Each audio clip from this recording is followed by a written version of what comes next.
Before we get into the video, I have a dream.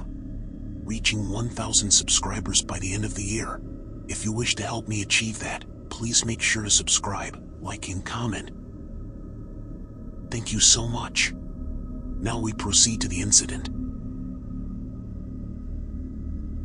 In the heart of a frozen Scandinavian winter, nestled among the snow-covered forests of Imjarvi, Finland, a bizarre and chilling event unfolded in 1970.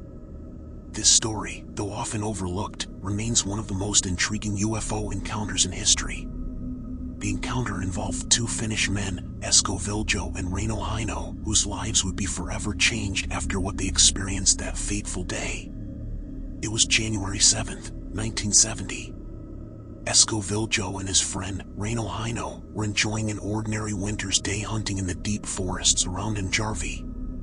The day was clear and crisp, the air cold, with a blanket of snow stretching endlessly around them. They had been skiing through the woods for hours when, without warning, their routine hunting trip turned into something they could never have anticipated. As they paused for a moment of rest, admiring the serene beauty of their surroundings, a strange sensation began to settle over them. The atmosphere seemed to shift, something was different. The quiet stillness of the forest felt unnaturally heavy, as if the very air around them was vibrating with anticipation. Reino Heino was the first to notice it, a low, humming sound that seemed to come from nowhere. It was faint, but unmistakable, as though something was cutting through the air with a steady, mechanical rhythm. They both scanned the sky, searching for the source of the sound. Then, they saw it. Hovering silently above the tree line was an object that defied explanation. It was metallic, disc-shaped, and hovering effortlessly above them, despite the lack of any visible means of propulsion. The craft seemed to shimmer in the bright winter sun, its smooth, silver surface reflecting the snow-covered ground below. The UFO was about 3 meters wide, and both men stood frozen in place, unable to comprehend what they were witnessing. It hovered silently, suspended in the sky, as if watching them. But then, in a matter of seconds, the situation turned from surreal to terrifying. Without warning, a bright, blinding light shot from the object, directly at the men. The beam of light enveloped them, and the temperature around them dropped suddenly, making the already freezing air feel unbearable. They described a sensation as if the light had physically pressed down on them, paralyzing them, filling their bodies with a sense of deep, unnatural cold. Esko Viljo later recounted that he felt as though the light had somehow invaded his mind, creating a strange, disorienting sensation, as if time itself had momentarily stopped. Reino Heino was hit the hardest by the light. He would later describe feeling as though he was being pulled upward toward the craft, as if an invisible force was trying to lift him off the ground. His entire body went numb, and his limbs refused to obey him. He collapsed into the snow, powerless to move, while the UFO hovered above, its mechanical hum growing louder and more oppressive. The light continued to pulse, flickering slightly before abruptly shutting off, leaving the men in silence once again. For what felt like hours, the two men remained in the snow, stunned and terrified. But in reality, it had only been a few minutes.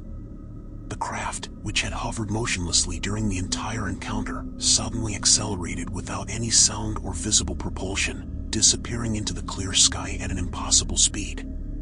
When Esko managed to regain his senses, he rushed to Reino's side. Heino was still lying in the snow, dazed and confused, his skin pale and cold to the touch.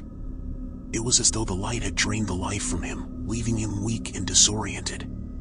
Both men eventually managed to collect themselves and made their way back to the nearest village as fast as their legs would carry them, shaken to the core by what they had just experienced. After returning home, both men began experiencing strange physical symptoms. Reino Heino complained of persistent headaches, weakness, and a strange metallic taste in his mouth that lasted for days. Esko Viljo, though less affected, reported feeling intense fatigue and a lingering sense of unease, as if the experience had left an indelible mark on him. Their hunting gear, left exposed to the beam of light, also showed signs of unusual damage. The metal parts of their rifles had become brittle, almost rusted, as though they had aged prematurely. Both men sought medical attention, but doctors were unable to explain their symptoms. Over time, they also began to experience disturbing psychological effects. Both men reported recurring nightmares, vivid and terrifying dreams of strange beings and incomprehensible landscapes. In their dreams, they saw tall, humanoid figures with large, dark eyes, watching them from the shadows. These dreams were so real, so vivid, that the men began to question whether they were merely dreams or something more, perhaps memories of an encounter they could not fully recall. News of the incident spread throughout Finland, and soon, UFO researchers began to take an interest. A team of investigators traveled to Imjarvi to interview the men and survey the area where the encounter had taken place. They found no physical evidence of the UFO, but they did find something odd. The snow in the area where the craft had hovered had melted in a strange, circular pattern. The trees around the clearing showed signs of unusual damage as well, branches broken, and bark stripped in a manner consistent with exposure to extreme heat or radiation. Despite the lack of concrete evidence, the story of Esko Viljo and Reino Heino has persisted as one of Finland's most well-known UFO encounters. Skeptics have tried to dismiss the incident as a case of mass hysteria or a shared hallucination, but to this day, neither man has wavered in their account of what happened. Their story stands as a reminder that even in our modern world, there are still things that defy explanation, things that may be watching us from above, waiting for the right moment to reveal themselves. If you like the video and wish to get more spine-chilling stories coming to you, make sure to subscribe and hit the bell to get notified when we release another videos. Don't forget to like and comment too, you are greatly appreciated. See you on my next Whisper.